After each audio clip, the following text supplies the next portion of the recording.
What up, though? What up, though? And back with another video. I want to give flowers to an artist that really don't get, his shine, his recognition, like the credit that he deserves. I know this artist really dropped like one big album, and but the album in my eyes was a classic.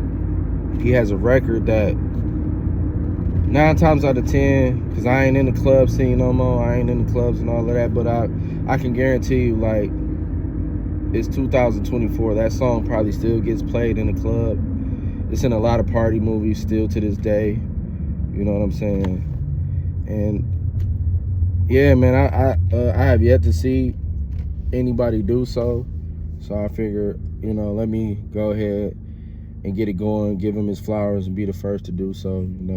Like, I would love to see him featured on Drink Champs.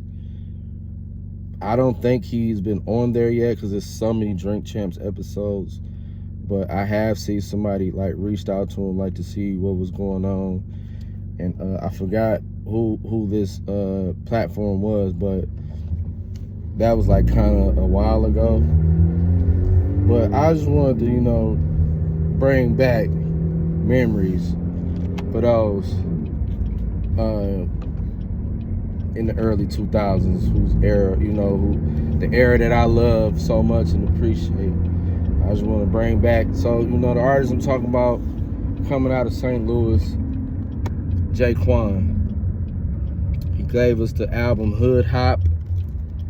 He kept it going, but the other two didn't do as much as the first one did. So he gave us Hood Hop, then he released Volume 2 and 2.0 or 2.5, something like that, years later. And he did a self-titled album, J-Kwon, and that came out in 2010. And that was the last shit he ever did.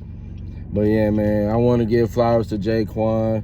Like, when that album came out, that was actually like my favorite rapper, because he was like, when you go back and watch that Tipsy video, he give you the vibes like he was like the hip-hop Allen Iverson, the braids, the baggy clothes, like really from the hood, you know what I'm saying?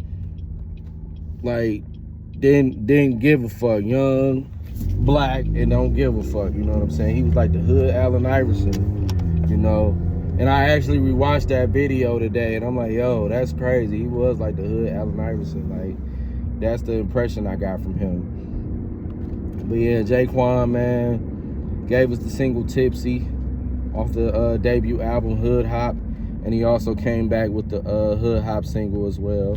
Dope record. Tipsy, like I said, if you go in the clubs, I believe, I wouldn't doubt it. It's 2024. That was like a club anthem. It was dope. I wouldn't doubt if you walk up in the club Friday, Saturday night, and you don't hear that, before you leave. You know what I'm saying? Like I said, still to this day, it's in party movies. It's dope, He gave us a dope record. And the album, like I said in my book, I really rocked with that album. It was a classic, and I wanted to hear and see more of J-Kwon. I wanted him to go further than what he did, because J-Kwon had potential, man. That album was dope. So I remember, like, I heard the single, I'm like, okay, So when it came out, how I found out and heard about it, one of my boys, man, we was in gym class.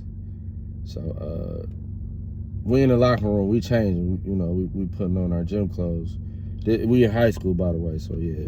We put on our gym clothes. Me, I was always curious to what everybody was listening to. So if anybody had headphones on, I'm like, yo, what you bumping? What you banging? Who you listening to? You know what I'm saying? Like, that's just me. Like, I love music, so I wanted to know what everybody was listening to.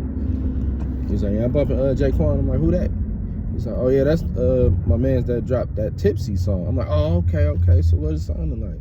He's like, this album dope, man. So he took like one ear out and he put it, he let me listen to it while he was listening to it. So it was a song that caught my attention.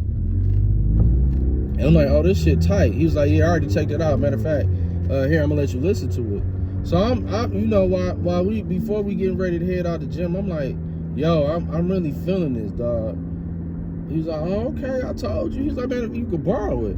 I'm like, oh, word? He was like, yeah, you know, listen to the whole thing. Check it out. Bring it back to me tomorrow whenever you're done. So I'm like, cool, appreciate that. So I went home, you know, I checked the album out and I loved it, bro. Like, that shit was fire. So that was the days where it was still where you could put the cassette tape in the CD tape player and you press and record and record like all the music, you know what I'm saying? Like I was still doing that. Like you making your own mixtape on a cassette tape. Like I was still doing that. So I put the CD in, got me a blank tape, and what the fuck?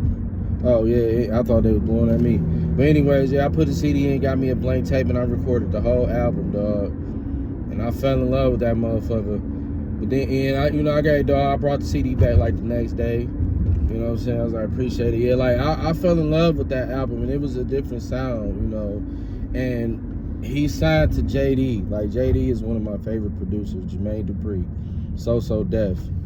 And you know, like I said, it's the early 2000s. Atlanta, the South, they was on, bro. Like it you know, that was, man, that era is something different. So I was like, yo, this about to be my new favorite rapper, man. So I fucking end up getting a couple dollars, so I actually brought the CD for myself. And yeah, like for a very long time, bro, that's all I was bumping, man. So he give you an intro. It's 15 tracks on the album. So he give you an intro.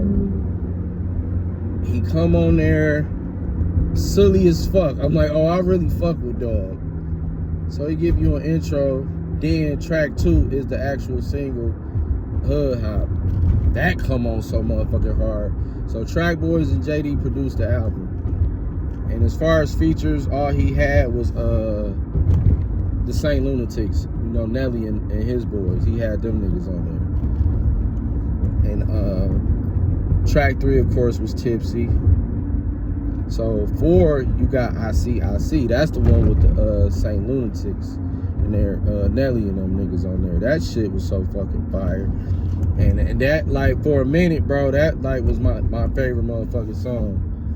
Cause he came on there so fucking hard, dog. I like heavily weeded, conceited, you can't beat it. But some cookie, like no cookie with no milk, I can't eat it.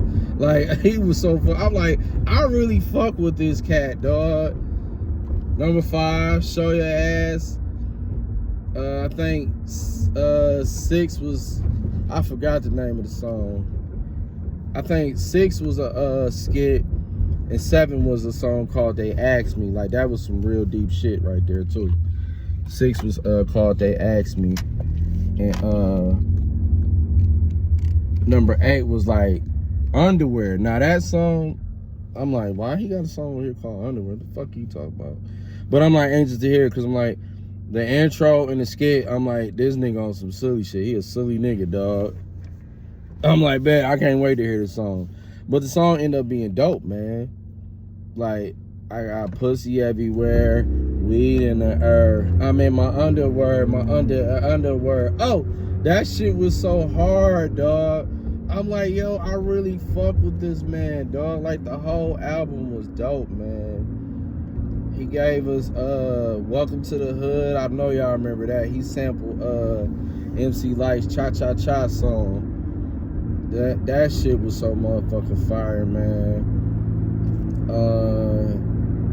Parking Lot, man. J-Kwon, damn, man, I'm sick. J-Kwon, you know, ain't go further than what he did, man. Cause I think Hood Hop 2 flopped, and I don't think like, I forgot like the story behind what happened, but what I want to say is, I could be wrong. I gotta go, you know, rewatch this shit. But I think he wasn't really like fucking with this shit like that. You know what I'm saying?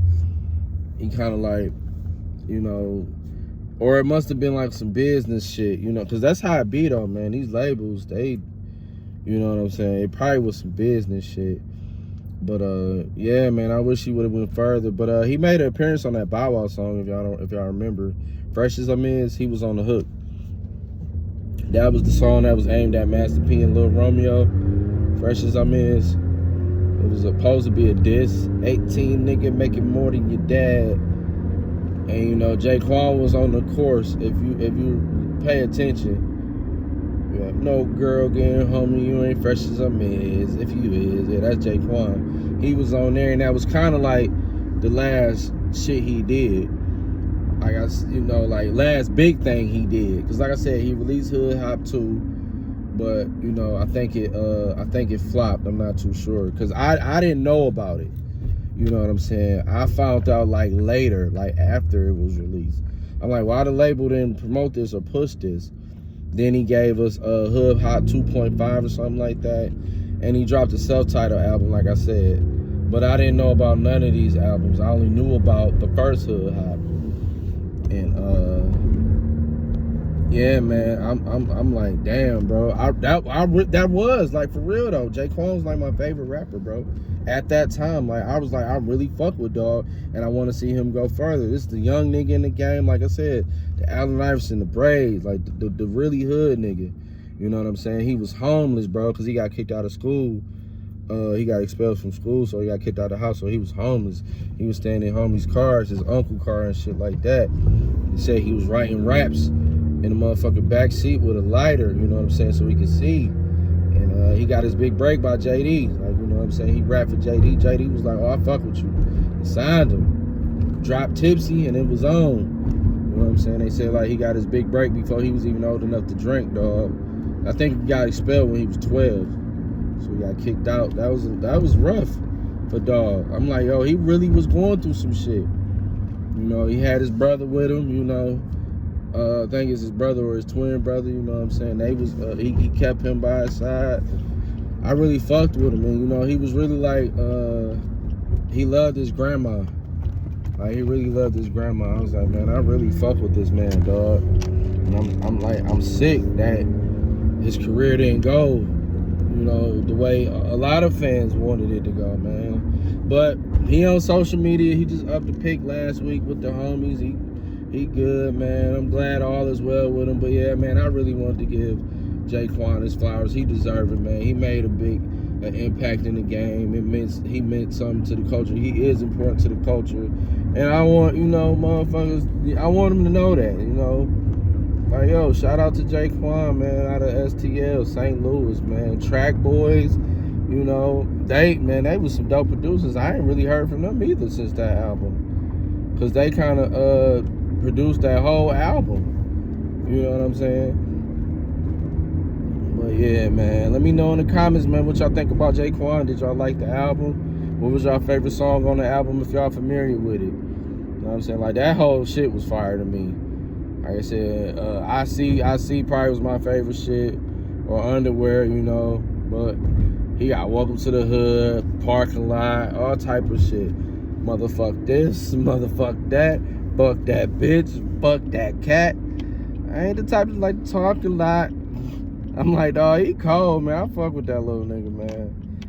But yeah, shout out to J-Kwon, man. Had to give him his flowers. He deserved that shit, man. I don't know if he, you know like how much he meant to the culture, but he definitely, you know, he was the man in my book. Like I said, man, I was in 9th, 10th grade when that album came out. Yeah, he was my favorite motherfucking rapper. I was like, yes, dog.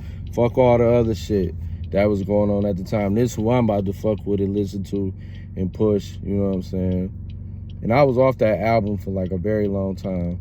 Of course, I tap into other shit, but I was really like coming to school or whatever I was at with my Walkman, my CD player, with that CD in there for like a long time. A very fucking long time, because I really fucked with that shit. But yeah, like, comment, share, subscribe. Let me know how y'all feel about the album, J-Kwon as an artist. Did y'all fuck with him or y'all didn't? Let me know your favorite songs. Let me know, you know. And also, I don't know if I said it, but that song, like I said, it was featured in a lot of party movies. If y'all remember Soul Plane came out in what, 2009? It was in there in that one scene, you know, and like that scene was big too. And I think they played the song for like the whole song too in the movie. But yeah, man, just wanted to throw that out there too in case people forgot. yeah, let me know in the comments, you know. Like, comment, share, subscribe. His Ant Dog, the biggest dog of them all. More videos to come. I love y'all. Appreciate y'all rocking with me. Keep the comments and the likes coming. And I got y'all. I love y'all. Ant Dog. Dogs out.